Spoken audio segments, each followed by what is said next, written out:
Umpisa sa July 18, tataas ang sahod ng nasa 1.2 million minimum wage earners sa Metro Manila. 50 pesos ang magiging taas sahod. Maladagat ng basura ang eksena ng pagbaha sa ilang pangunahing kalsada sa Quezon City. Nagnakaw ng corned beef, kulong. Yung nagnakaw ng mangga, kulong. Isa pa yun. Yung nagnakaw ng tesorero ko sa barangay 20,000, kulong. Yung nagnakaw ng bilyon, elected. Paulit-ulit na lang nga nangyayari, nakakaumay na lang talaga pare. Sa balita at sa sokmet parehas na ang sinasabi, korupsyon sa bansa lalong bumagrabe. Paulit-ulit na lang nga nangyayari, nakakaumay na lang talaga pare. Sa balita at sa sokmet parehas na ang sinasabi, korupsyon sa bansa lalong bumagrabe. Paulit-ulit na lang nga nangyayari, nakakaumay na lang talaga pare. Sa balita at sa sokmet parehas na ang sinasabi, korupsyon sa bansa lalong bumagrabe. Iniikot ang ulo nyo, hindi pa din matuto, mapusok sa chismis kaya napasubo. Hindi lahat ng mga tao mauuto nyo, nakikita na ang lahat dito pinuhenyo. Hawak ba nila ang damo, bato at sugal? Kung sino pa ang may posisyon sila ang garapal.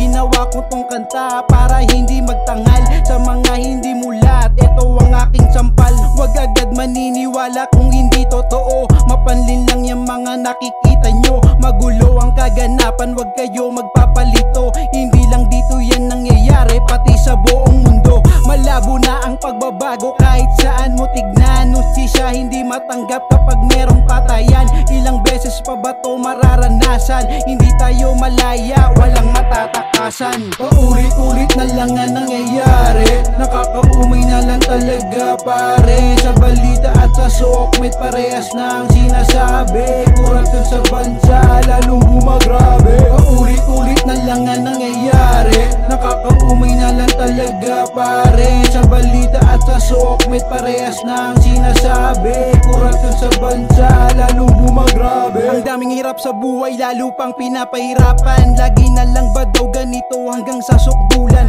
Bukang bibig nila ang proyekto pero walang paroroonan. Gobyerno ang pasakit, ang hirap lumaban. Palaisipan sa taong bayan kung nagagawa ba. Pondo binulsa na lahat nakatunganga. May magandang bang nagawa, ang liit ng tsansa. Pera na ginamit kanilang binabalasa, kaya wala nang bago kahit na anong gawin. Opinyon ng iba kanilang mamasamain. Tinatalikuran ng tao kapag di kayang harapin. Sino ba ang nagplano, kayo dapat sisihin. Kaya nasulat base sa nakikita at nadidinig, lahat makatotohanan, hindi para maging astig. Ito ang lihitimo, ikaw kabayan, ano ang opinyon mo? Paulit-ulit na lang nga nangyayari, nakakaumay na lang talaga pare. Sa balita at sa sokmet parehas na ang sinasabi, korupsyon sa bansa lalong bumagrabe. Paulit-ulit na lang nga nangyayari, nakakaumay na lang talaga pare. Sa balita at sa sokmet parehas na ang sinasabi, korupsyon sa bansa lalong bumagrabe. Paulit-ulit na lang nga nangyayari, nakakaumay na lang talaga pare. Sa balita at sa sokmet parehas na ang sinasabi, korupsyon sa bansa lalong bumagrabe. Paulit-ulit na lang nga nangyayari, nakakaumay na lang talaga pare. Sa balita at sa sokmet parehas na ang sinasabi, korupsyon sa bansa lalong bumagrabe.